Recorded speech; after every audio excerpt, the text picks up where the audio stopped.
లేవియాకాండము 25వ అధ్యాయము 10వ వచనం. మీరు ఆ సంవత్సరమును అనగా 70వ సంవత్సరమును పరిశుద్ధపరచి మీ దేశవాసులకందరికీ విడుదల కలిగినదని చాటింపవలెను. అది మీకు సునాదముగా ఉండును.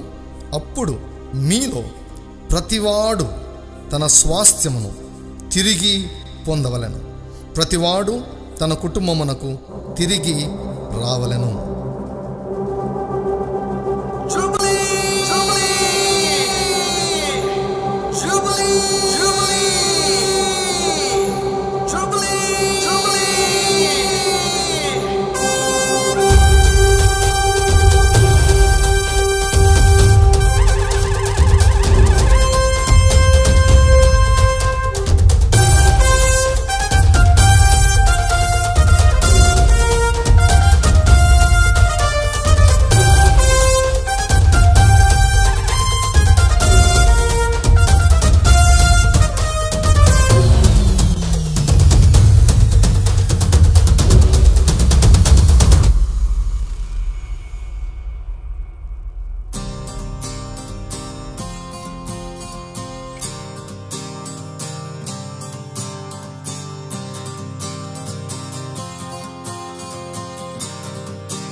సంతోష సంవత్సరం, విడుదల సంవత్సరం, సునాద సంవత్సరం, ప్రభు యేసు నిహిత వత్సరం.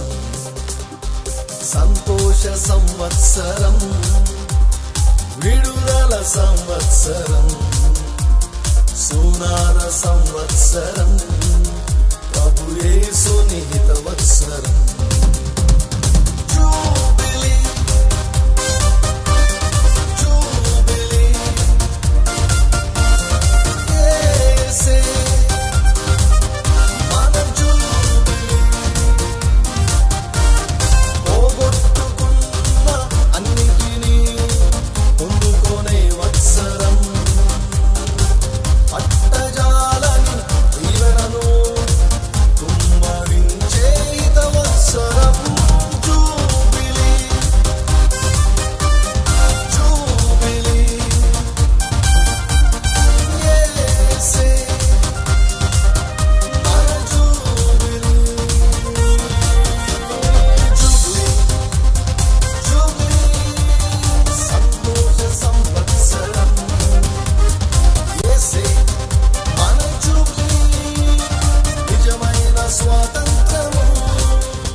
ప్రభువైన యేసుక్రీస్తు వారి యొక్క అత్యున్నతమైన నామములో ఈ యొక్క నిజమైన స్వాతంత్రమను కార్యక్రమాన్ని వీక్షిస్తున్నటువంటి ప్రతి ఒక్కరికి కూడా శుభములు తెలుపుచూ ఆహ్వానమును పలుకుచున్నాను. ఈ యొక్క 2017వ సంవత్సరం గురించి దేవుని యొక్క సన్నిధిలో నేను కనిపెడుతున్నప్పుడు దేవుడు 2017వ సంవత్సరంలో ఏమి జరగబోతుందో నాకు తెలియజేశాడు. క్రీస్తునందు ప్రియులారా, 2017వ సంవత్సరాన్ని ఆయన సంతోష సంవత్సరముగా ఆయన ప్రకటించమని నాకు తెలియజేశాడు. సో కాబట్టి బైబిల్ గ్రంథంలో 50వ సంవత్సరమును సునాద సంవత్సరంగా ప్రకటించమని దేవుడు మోషేకు ఆజ్ఞాపించాడు. ఆ 50వ సంవత్సరం యొక్క ప్రత్యేకత ఏమిటి అంటే, ఆనాడు ఇశ్రాయేలీయులు ఏమి పోగొట్టుకున్నా కూడా వాటన్నిటినీ మరలా పొందుకుంటారు. తర్వాత వారి కుటుంబీకులు ఎవరైనా సరే బానిసత్వంలో ఉంటే వారు మరలా కుటుంబానికి వస్తారు. అంటే ఆర్థికపరమైన అద్భుతాలు, మరి కుటుంబపరమైన అద్భుతాలు, మరి ముఖ్యంగా ఏవి పోగొట్టుకున్నా కూడా వాటన్నిటినీ రెట్టింపుగా పొందుకునే అద్భుతాలు ఆ యొక్క సునాద సంవత్సరం జరగాలని దేవుడు నిర్ణయించాడు. దాన్ని జూబ్లీగా దేవుడు నిర్ణయించాడు. ప్రభు అయిన యేసుక్రీస్తు వారు కూడా ఆయన పరిచర్య ప్రారంభించినప్పుడు ప్రభు యొక్క హితవత్సరాన్ని ప్రకటించేదానికి ఆయన వచ్చానని ఆయన సెలవిచ్చాడు. సో కాబట్టి ప్రజలు ఏమేమి పోగొట్టుకున్నారో వాటన్నిటిని కూడా పొందుకున్నారు. నీ జీవితంలో కూడా ఈ యొక్క సంవత్సరంలో ఏం జరగబోతుందో తెలుసా? నీవు ఏమేమి పోగొట్టుకున్నావో వాటన్నిటినీ నీవు పొందుకొనబోతున్నావు. మరి ప్రత్యేకంగా మీ కుటుంబంలో అద్భుతాలు జరగబోతూ ఉన్నాయి. ఎవరైతే నమ్ముతారో దేవుని యొక్క మహిమను చూస్తారు. హల్లెలూయా.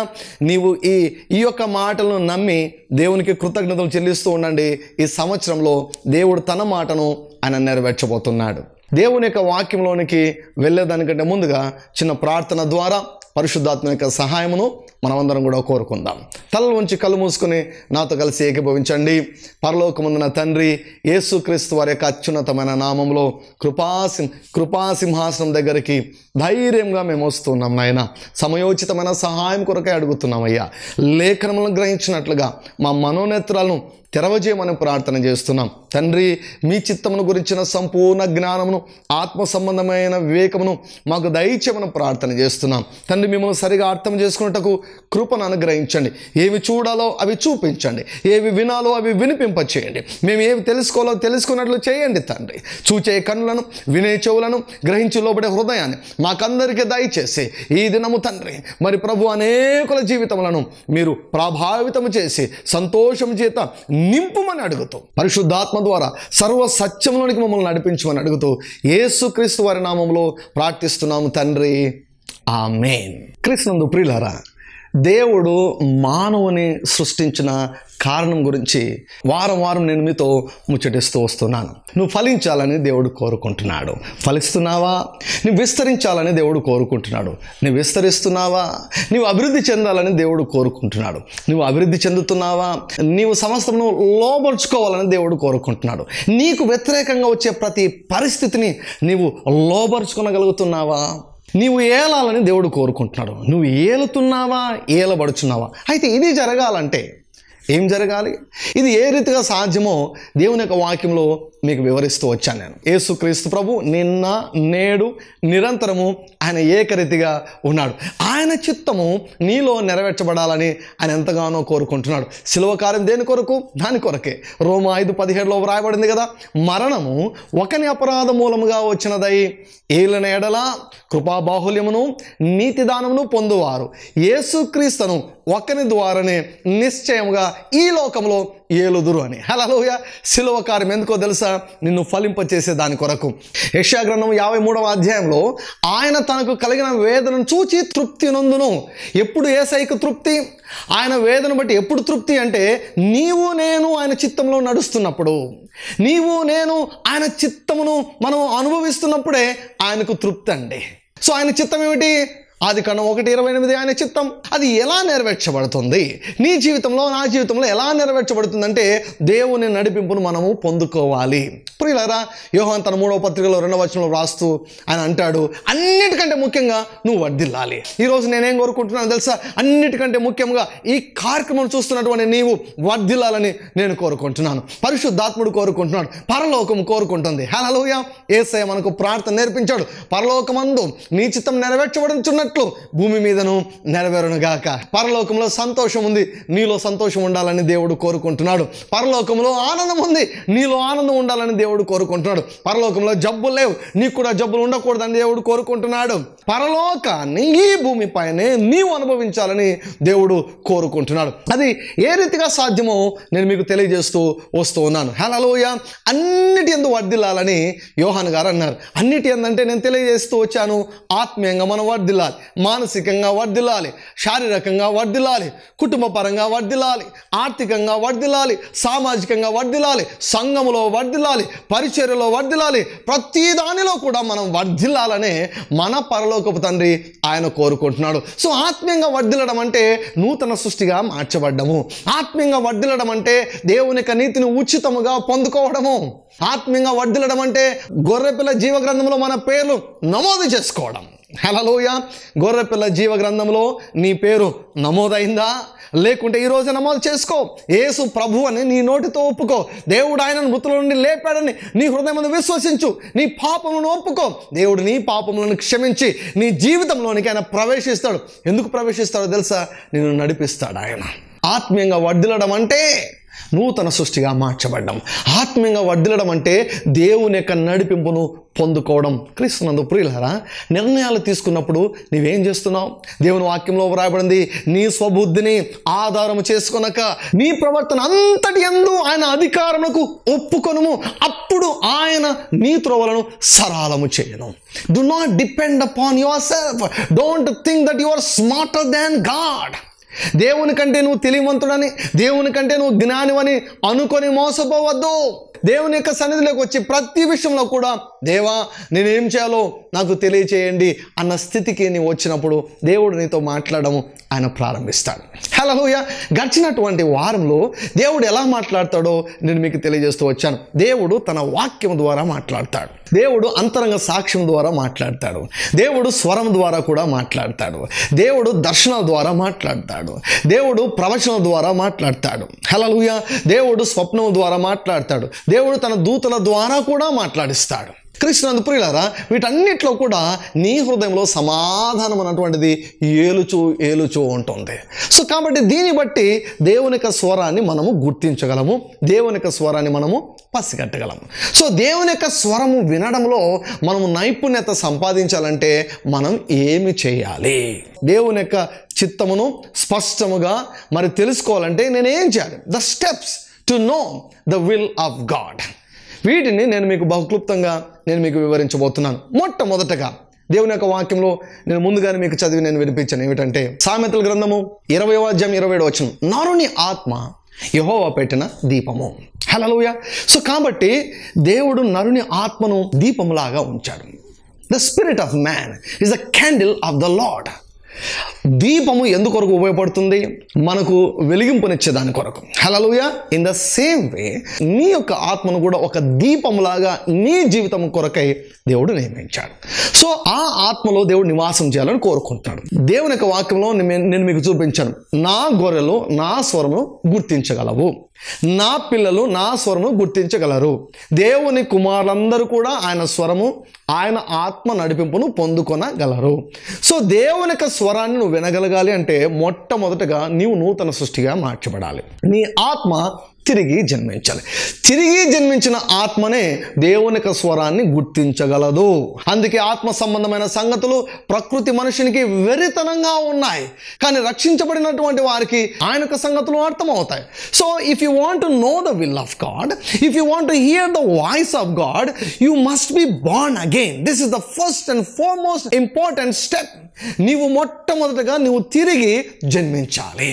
నీవు నూతన సృష్టిగా మార్చబడాలి. ఎందుకంటే నా గొర్రెలు నా స్వరమును వినగలవు అన్నాడు యేసయ్య.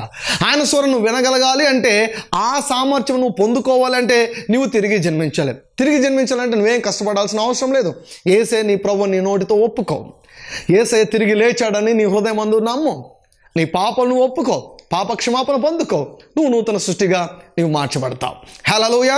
ఎప్పుడైతే నీవు నూతన సృష్టిగా మార్చబడతావో అప్పుడే దేవునికి నీవు నివాస స్థలముగా మార్చబడతావు. క్రీస్తునందు ప్రియులారా, God wants to live on the inside of you.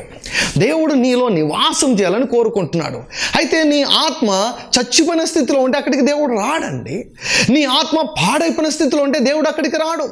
దేవుడు నిన్ను నూతన సృష్టిగా మార్చాలని ఎందుకు కోరుకుంటున్నాడంటే, దేవుడు నీలో నివాసం చేయాలని కోరుకుంటాడు. God wants to dwell on the inside of you. It will be possible only when you are being recreated. ఆయన నివాసం చేయాలంటే నీవు నూతన సృష్టిగా మార్చబడాలి. God wants to dwell on the inside of you. దేవుడు నీవు నూతన సృష్టిగా మార్చబడినప్పుడే దేవుడు నీలో నివాసము చేస్తాడు. సో తిరిగి జన్మించారా? దేవునికి స్తోత్రం. నీవు దేవుని యొక్క స్వరాన్ని వినేదానికి నీవు అర్హురాలవు, నీవు అయ్యావు. హల్లెలూయా. రెండవ మెట్టు ఏమిటంటే పరిశుద్ధాత్మ చేత నింపబడండి. పరిశుద్ధాత్మ బాప్తిస్మమును పొందుకొనండి. హల్లెలూయా. This is the second most important step in recognising the voice of God. దేవుని యొక్క స్వరమును వినడంలో, దేవుని యొక్క చిత్తమును తెలుసుకోవడంలో రెండవ మెట్టు ఏమిటంటే పరిశుద్ధాత్మ బాప్తిస్మం. ఇది చాలా ప్రాముఖ్యమైనటువంటి విషయం అండి. కొంతమంది అంటారు నీటి బాప్తిస్మం పరిశుద్ధాత్మ బాప్తిస్మము ఒకటే అంటారు. లేదండి, అది చాలా పొరపాటు. పరిశుద్ధాత్మ బాప్తిస్మం గురించి నేను ఒక పుస్తకాన్ని రాశాను. ఆ పుస్తకాన్ని చదవండి, మీ యొక్క మనోనేత్రాలు వెలిగించబడతాయి. దేవుడే ప్రతి లైన్ కూడా ఆయన వ్రాయించాడు. సో ఆ పుస్తకం చదువుతూ ఉండగానే మీరు ఆత్మను పొందుకోవచ్చు. ఈ మధ్యలో ఒక సహోదరి ఓ సాక్ష్యాన్ని తెలియజేశారు. అసలు భాషలంటే ఆమె నమ్మదంట. పరిశుద్ధాత్మ బాప్తిస్మమును అసలు అంగీకరించదు, పరిశుద్ధాత్మనే అంగీకరించదు. అయితే ఎవరో ఈ పరిశుద్ధాత్మ బాప్తిస్మం అన్నటువంటి పుస్తకాన్ని ఆమెకి ఇచ్చారు. సో ఆమె చదవడం ప్రారంభించింది. చదువుతూ ఉండగా దేవుడు ఆమెతో మాట్లాడడం ప్రారంభించాడు. హల్లెలూయా. అందులో నేను ఒక ప్రార్థనలోనికి నడిపించాను. పరిశుద్ధాత్మ బాప్తిస్మం పొందుకునే దానికి ప్రార్థన. ఆ ప్రార్థన చేయగా, ప్రార్థన చేసిన వెంటనే పరిశుద్ధాత్మ చేత నింపబడి పరలోక భాషలతో గంటల కొలది మాట్లాడడం ప్రారంభించండి. హల్లెలూయా. ఓ వ్యక్తి ప్రమేయం లేకుండానే, ఒక పాస్టర్ లేకుండానే, ప్రవక్త లేకుండానే, ఎవరు లేకుండానే కేవలం పుస్తకం చదువుతూ ప్రార్థన చేసి పరిశుద్ధాత్మ చేత నింపబడి భాషల్లో మాట్లాడడం మొదలుపెట్టింది. ప్రతి ఒక్కరు కూడా పరిశుద్ధాత్మ బాప్తిస్మం పొందుకోవాలని దేవుడు కోరుకుంటున్నాడు. This is one of the most important step in knowing the will of God for your life. ఎందుకు? ఎప్పుడైతే నువ్వు భాషల్లో నువ్వు మాట్లాడతావో నీ ఆత్మ పనిచేస్తుంది. హల్లెలూయా. నీ మనసు పని చేయదు, నీ ఆత్మ పని చేస్తుంది. మనసు దీపం కాదు, ఆత్మ దీపం కదా. ఆత్మ ఎప్పుడైతే చురుకుగా పనిచేస్తుందో ఆత్మలో నువ్వు స్వరాన్ని కూడా, దేవుని యొక్క స్వరాన్ని, దేవుని యొక్క చిత్తంను కూడా చురుకుగా నీవు గుర్తించగలవు. హల్లెలూయా. సో కాబట్టి ప్రియులారా, నంబర్ 1 తిరిగి జన్మించాలి. రెండవదిగా పరిశుద్ధాత్మ బాప్తిస్మం పొందుకొని భాషలతో మనం మాట్లాడాలి. చాలామంది చెబుతూ ఉంటారు పరిశుద్ధాత్మ బాప్తిస్మమునకు సూచన ఏమిటంటే రకరకాల సూచనలు చెప్తుంటారు. ఒక్కటే ప్రాముఖ్యమైనటువంటి సూచన అండి. ఒక ప్రాముఖ్యమైనటువంటి సూచన ఉంది, ఏమిటంటే భాషలలో మాట్లాడటం. ప్రతి దేశానికి ఏ రీతిగా భాషలు ఉంటాయో అదే రీతిగా పరలోక భాష కూడా ఉంది. పరిశుద్ధాత్మ బాప్తిస్మం నువ్వు పొందావా లేవా అన్నదానికి సూచన ఏమిటంటే నీవు భాషల్లో మాట్లాడడమే. హల్లెలూయా.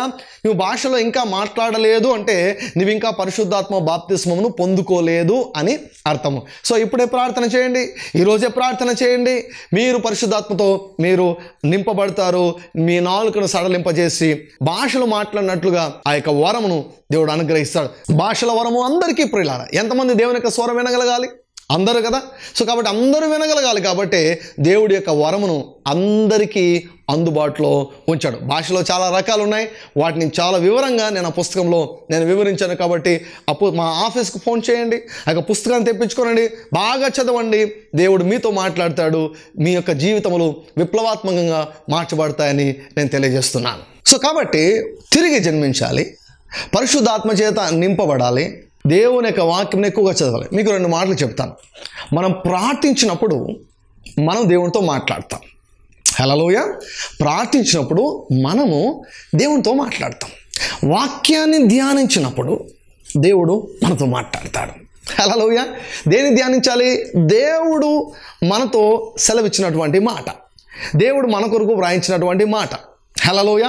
ఆ మాటను మనము ధ్యానించినప్పుడు, ఆ మాట పైన మనము శ్రద్ధను ఉంచినప్పుడు, ఆ మాటను మనం మనసులో ఉంచుకున్నప్పుడు మనకి ఏం వినబడుతుంది?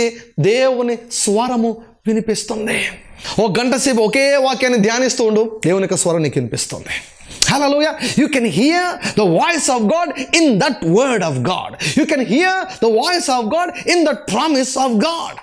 Be born again, be filled with the Holy Ghost and meditate the word of God. దేవుని యొక్క వాక్యంలో ఉన్న ఆయన స్వరానికి నీవు అలవాటు కావాలి. ప్రియులారా, నరుని ఆత్మ యెహోవా పెట్టిన దీపం కదా, మనసు కాదు, దేహం కాదు. నరుని ఆత్మ యెహోవా పెట్టిన దీపం. సో కాబట్టి ఈ ఆత్మ బలంగా ఉండాలి. ఈ ఆత్మ ఎంత బలంగా ఉంటే అంత బలంగా దేవుని యొక్క చిత్తం నీకు తెలుస్తుంది. ఈ యొక్క ఆత్మ ఎంత చురుకుగా ఉంటే అంత సులువుగా నీకు దేవుని యొక్క స్వరం తెలుస్తుంది, దేవుని యొక్క చిత్తం తెలియబడుతుంది. సో కాబట్టి ఈ ఆత్మను బలంగా ఉంచాలంటే ఏం చేయాలి? ఆత్మను బలంగా ఉంచాలంటే ఆత్మకు ఆహారం పెట్టాలి. ఆత్మకు ఆహారం ఏమిటి? What is the food to the spirit? యేసుక్రీస్తు ప్రభు అంటాడు, మనుషుడు రొట్టె వలన మాత్రమే కాదు, దేవుని నోట నుండి వచ్చి ప్రతి మాట వలన జీవిస్తాడు. సో దేవుడు పలికినటువంటి మాటలు, దేవుడిచ్చినటువంటి వాగ్దానములను నీవు ప్రతిరోజు కూడా తినాలన్నమాట. హల్లెలూయా. ఆ వాగ్దానములను నువ్వు వినాలన్నమాట. ఒకరోజు ప్రభు నాతో ఈ మాట అన్నాడు. ఏమన్నాడు తెలుసా? వినడమే తినడం అన్నాడు. హల్లెలూయా. The more you hear about the promises of God, more stronger you will become. నీవు ఆత్మలో బలపడతావు. ఆత్మలో బలం అంటే ఏమిటి? విశ్వాసం అండి. Faith is the strength of the spirit. ఆత్మకు బలము విశ్వాసమే. ఈ విశ్వాసం ఎలా వస్తుంది? వినుట వలన విశ్వాసం వచ్చును, వినుట క్రీస్తును గురించిన మాట వలన వచ్చును. హల్లెలూయా. Faith comes by hearing and hearing by the word of God. Hearing and hearing అంటే నువ్వెంతగా దేవుని యొక్క వాగ్దానములు వింటావో, hear the word of God in your mind, hear the word of God with your ears. ఈ రెండు చెవులతో వినాలి, ఈ మనసులో వినాలి దేవుని యొక్క వాక్యాన్ని. దేవుడు వాగ్దానం నువ్వు ఎంతగా వింటావో అంత బలంగా నీ యొక్క ఆత్మ తయారవుతుంది. ఎంతగా దేవుని యొక్క వాగ్దానం నువ్వు ధ్యానిస్తావో అంత బలంగా నీ ఆత్మ తయారవుతుంది. సో నీ ఆత్మ ఎంత బలముగా ఉంటే దేవుని యొక్క స్వరాన్ని అంత బలముగా నీవు వినగలవు. Stronger your spirit man, stronger will be the voice of the Holy Spirit. నీ ఆత్మ ఎంత బలహీనంగా ఉంటే దేవుని యొక్క స్వరాన్ని కూడా అంత బలహీనంగా నువ్వు వినగలవు. అన్ని రకాల సందేహాలు వస్తాయి, ఇది దేవుని స్వరమా దయ్యం స్వరమా అని కన్ఫ్యూజన్లో నువ్వు ఉండిపోతావు. కారణం ఏంటో తెలుసా? Your spirit man is not stronger enough. నీ యొక్క ఆత్మ బలంగా లేదు కాబట్టి నీ ఆత్మను పోషించు, నీ ఆత్మకు ఆహారం పెట్టు, నీ ఆత్మను బలపరచు, నీ ఆత్మను బలపరచు. Build your spirit man by feeding on the word of God. నీ ఆత్మ యొక్క స్థితిని బట్టే దేవుని యొక్క స్వరాన్ని నువ్వు ఏ స్థాయిలో వినగలవో తెలియపరుస్తుంది. హల్లెలూయా. సో తిరిగి జన్మించాలి, పరిశుద్ధాత్మ చేత నింపబడాలి, దేవుని యొక్క వాక్యాన్ని ధ్యానించాలి. ఎందుకంటే నరుని ఆత్మని యెహోవా పెట్టిన దీపం కాబట్టి. రెండవది పరిశుద్ధాత్మ చేత నింపబడాలి. పరిశుద్ధాత్మను కలిగి ఉండడం వేరు, నింపబడడం వేరు. నింపబడాలి. హల్లెలూయా. నిండినప్పుడే పొర్లి పారుతుంది. సో పొర్లి పారడం ఏ రీతిగా? భాషల రూపంలో మనకు పరిశుద్ధాత్మ అభిషేకం బయటకు వచ్చేస్తుంది. హల్లెలూయా. దేవుని యొక్క వాక్యంలో వ్రాయబడింది కదా, నా యందు విశ్వాసం ఉంచు అని కడుపులో నుండి జీవజల నదులు ప్రవహించును. జీవజల నదులండి భాషల గురించి దేవుడు వ్రాయించినటువంటి మాట అది. తర్వాత నీ ఆత్మ బలపడాలి. దేవుని యొక్క మాటలను నువ్వు భుజించడం ద్వారా. ఇర్మియా అంటాడు కదా, నీ మాటలు దొరకగా వాటిని నేను భుజించితిని. You must know how to eat the word of God. దేవుని యొక్క వాక్యాన్ని భుజించడం నువ్వు నేర్చుకోవాలి, దేవుని యొక్క వాక్యాన్ని వినడం నువ్వు నేర్చుకోవాలి, దేవుని యొక్క వాగ్దానం తినడం నువ్వు నేర్చుకోవాలి. అప్పుడే ఆత్మకు ఆహారం దొరుకుతుంది, ఆత్మ బలపడుతుంది. ఆత్మ బలంగా ఉంటే మాత్రమే సరిపోదు, ఆత్మ చురుకుగా ఉండాలి. Your spirit man should be very very active. భాషల వరం యొక్క ప్రాధాన్యత ఇక్కడ బయలుపరచబడుతుంది. ప్రియులారా, ఒక వ్యక్తి భాషలతో మాట్లాడుతున్నప్పుడు మనసు పని చేయదు కానీ ఆత్మ పని చేస్తుంది. పౌలు గారు అంటారు, ఏమంటారు? నేను ఆత్మతో ప్రార్థన చేయనప్పుడు నా మనసుకు అర్థం కాదు అంటాడు. ఆత్మతో ప్రార్థన చేయడము అంటే లీనమైపోయి చేయడం కాదండి, భాషలలో ప్రార్థన చేయడం. సో భాషలలో ప్రార్థన చేయడం అంటే ఆత్మ పని చేస్తున్నది అని అర్థం. మనసు పని చేయడం లేదు, ఆత్మ పని చేస్తుంది అని అర్థం.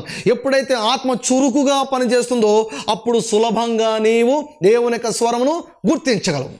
ఇది నేను వాక్యాన్ని బట్టి చెబుతున్నాను, అనుభవపూర్వకంగా నేను చెబుతున్నాను. ఏదైనా ఒక విషయంలో దేవుని యొక్క చిత్తాన్ని నేను గ్రహించవలసి వస్తే నేనేం చేస్తాను తెలుసా? పరిశుద్ధాత్మ పైన ఆధారపడి భాషలో మాట్లాడడం మొదలు పెడతాను. 10 నిమిషాలు, 15 నిమిషాలు, అరగంట, గంట సేపు, గంటన్నర, 2 గంటలు ఆ రీతిగా మాట్లాడుతున్న టైంలో ఏమవుతుంది తెలుసా? దేవుని యొక్క వాక్కు బయటకు వస్తుంది, దేవుని యొక్క స్వరాన్ని నేను గుర్తించగలను. దేవుడు ఆ రీతిగా మాట్లాడతాడు. సో నీ ఆత్మ చురుకుగా ఉన్నప్పుడు నీవు దేవుని యొక్క స్వరమును సులభంగా నీవు గుర్తించగలవు. క్రీస్తునందు ప్రియులారా, ఈ యొక్క వాక్యాన్ని, ఈ రకమైనటువంటి బోధన విన్నటువంటి ఒకరిద్దరు కాదని అనేకులు అప్పుడప్పుడే రక్షించబడి అప్పుడే పరిశుద్ధాత్మ బాప్తిసం పొందుకొని అతి సులభంగా కొన్ని దినాల్లోనే దేవుని యొక్క స్వరం వినడాన్ని నేర్చుకున్నారంటే. ఈనాడు అనేక మంది విశ్వాసులు వారి జీవితాలను చూస్తే, వారు దేవునితో కలిసి నడుస్తూ ఉంటే, వారు దేవుని యొక్క స్వరాన్ని తమ ఆత్మలో గ్రహిస్తూ ఉంటే వారిని చూసి నాకు చాలా తృప్తి కలుగుతుంది. ఈ లోకంలో ఆత్మీయంగా వర్ధిల్లడం అంటే ఏమిటో తెలుసా? దేవుని యొక్క స్వరాన్ని గుర్తించగలడం. సో ఈ యొక్క దేవుని యొక్క స్వరాన్ని గుర్తించాలంటే భాషలో మాట్లాడండి. హల్లెలూయా. అనేకుల జీవితాల్లో ఈ వాక్యం యొక్క నెరవేర్పును నేను చూశాను. నీ జీవితంలో కూడా ఈ నెరవేర్పును నేను చూడాలని నేను ఆశపడుతున్నాను. Do not be deceived. నువ్వు మోసపోవద్దు, వాళ్ళ దగ్గరికి వీళ్ళ దగ్గరికి వెళ్ళి మోసపోవద్దు. దేవుని యొక్క సన్నిధిలో కూర్చో, దేవుడు నీతో ఆయన మాట్లాడతాడు. మరొక విషయం ఏమిటంటే, ఎప్పుడైతే మనం ఉపవాసం ఉంటామో, ఉపవాసం ఉన్నప్పుడు ఏమవుతుందో తెలుసా? శరీరము బలహీనపడుతుంది, ఆత్మ చురుకుగా తయారవుతుంది. సో ఉపవాసం ఉన్నప్పుడు ఏదైనా ఒక ఖచ్చితమైన నిర్ణయం తీసుకోవాలన్నప్పుడు, దేవుని యొక్క స్వరం నువ్వు వినాలని బహు ఖచ్చితంగా నువ్వు దృఢంగా పట్టుదలగా నువ్వు ఉన్నప్పుడు నువ్వేం చేస్తావంటే, ఆ రోజు నువ్వు ఉపవాసం ఉండి దేవుని యొక్క సన్నిధిలోకి వెళ్ళి దేవుని యొక్క వాక్యాన్ని ధ్యానిస్తూ భాషలో మాట్లాడుతూ కనిపెడుతూ ఉన్నప్పుడు నీవు దేవుని యొక్క స్వరమును సులభంగా నీవు గుర్తించగలవు. సో కాబట్టి ప్రియులారా, తిరిగి జన్మించాలి, పరిశుద్ధాత్మ చేత నింపబడాలి, వాక్యాన్ని ధ్యానించాలి, భాషలో ఎక్కువగా మాట్లాడాలి. పౌలు ఏమంటాడు? మీ అందరికంటే నేను ఎక్కువగా భాషలో మాట్లాడుతున్నాను, అందుకు దేవునికి స్తోత్రం అంటాడు. బైబిల్ గ్రంథంలో పరిశుద్ధాత్మ ప్రజలపైకి 4-5 సందర్భాల్లో ఆయన వచ్చాడు. అన్ని సందర్భాల్లో అందరూ కూడా భాషలో మాట్లాడారు. పరిశుద్ధాత్ముడు ఎవరిని కూడా వదిలిపెట్టాడు, అందరినీ నింపాడు, అందరూ భాషలతో మాట్లాడారు. నీవు కూడా భాషలో మాట్లాడాలని దేవుడు కోరుకుంటున్నాడు. సో ఉపవాసం ఉండండి. ఉపవాసం ఉన్నప్పుడు దేవుని యొక్క స్వరాన్ని మీరు సులువుగా మీరు గుర్తించగలరు. సో కాబట్టి ప్రియులారా, ఒక విషయంలో దేవుని యొక్క చిత్తాన్ని నువ్వు తెలుసుకోవాలన్నప్పుడు దేవుని యొక్క సన్నిధిలో ఆయన మాట్లాడేంత వరకు వదిలిపెట్టవద్దు. ఆయన ఖచ్చితంగా మాట్లాడతాడు. ఆయన స్వరాన్ని గుర్తించేంత వరకు నీవు వదిలిపెట్టవద్దు. క్రీస్తునందు ప్రియులారా, ఇప్పుడు టీవీ ద్వారా చాలా ప్రోగ్రామ్స్ ఉంటాయి. మన టీవీలో సరిగా రావడం లేదనుకోండి, దాని యొక్క అర్థం ఏమిటి? ఆ మధ్యలో కనెక్షన్ ప్రాబ్లం అనమాట. ఛానల్ వాళ్ళేమో వారు స్పష్టంగా వారు ప్రసారం చేస్తూ ఉంటారు, కానీ మన టీవీలో ప్రాబ్లం ఏమిటంటే ఎక్కడో కేబుల్ కనెక్షన్లో ప్రాబ్లం ఉంటుంది. దేవుడు మనతో ఎప్పుడు కూడా మాట్లాడుతూనే ఉంటాడు. మనం కనెక్షన్ ప్రాబ్లమే. మనం సరిగా ఉన్నట్లయితే మనం ట్యూనింగ్ చేసుకోవాలండి. రేడియోలో చాలా కార్యక్రమాలు వస్తుంటాయి, కానీ ఫ్రీక్వెన్సీకి మనం సెట్ చేసుకోవాలి. అదే రీతిగా దేవుడు ఆయన ఎప్పుడు మాట్లాడుతూనే ఉంటాడు. ఆయన మరి ముఖ్యంగా నీతో మాట్లాడాలని ఆయన కోరుకుంటున్నాడు. నిన్ను నువ్వు ట్యూన్ చేసుకోవాలి, నిన్ను నువ్వు క్రమపరచుకోవాలి. దేవుడు తన యొక్క ప్రభావం కలిగినటువంటి స్వరమును నీకు వినిపింపచేసి నిన్ను అన్ని విషయాలలో వర్ధిల్ల చేయను గాక. దేవుడు మిమ్మల్ని అందరినీ కూడా అత్యధికంగా దీవించును గాక. God bless you. ఆమేన్. ఈ ప్రోగ్రామ్ మీకు దీవెనకరంగా ఉన్నదని నమ్ముచున్నాము. మా address RDJ Ministries, Calvary Faith Church, Krishnapuram 0 road, Tadipatri, Anantapur district, Andhra Pradesh. మా phone number 9440040031. Another number 9440040041. Thank you very much for watching our programme. Anantapuram నగర ప్రజలకు శుభవార్త. స్వచ్ఛమైన కల్తీ లేని వాక్యమును మీరు వినాలనుకుంటున్నారా? ఆత్మీయంగా పడిపోయిన స్థితిలో మీరు ఉన్నారా? ఎన్ని ప్రయత్నములు చేసినా కూడా మీ వ్యాధులు నయం కావడం లేదా? అప్పుల ఊబిలో చిక్కుకొని ఉన్నారా? భయము చేత, దురాత్మల చేత, చేతబడి శక్తుల చేత పీడింపబడుచున్నారా? ఆత్మీయంగా బలపడి బలమైన సేవ చేయాలని ఆశ కలిగి ఉన్నారా? శక్తివంతమైన స్తుతి ఆరాధన లేకుండా జీవిస్తున్నారా? అయితే మీ కొరకే దేవుని చేత పిలువబడి, దేవుని చేత అభిషేకించబడి, దేవుని చేత పంపబడిన దైవజనులు, టీవీ ప్రసంగికులు reverend doctor Daniel R Jayanth garu Anantapuram నగరంలో ప్రతి ఆదివారం సాయంత్రం 6 గంటలకు ఆరాధనను ప్రారంభించారు. గనుక ఈ ఆరాధనలో పాల్గొని యేసు ప్రభు ద్వారా అత్యధికమైన దీవెనలు పొందుకొనండి. స్థలము Siddhartha function hall, police complex, arts college ఎదురుగా, అనంతపురం. మా ఫోన్ నంబర్స్ 9440040031 మరియు నంబర్ 9440040041.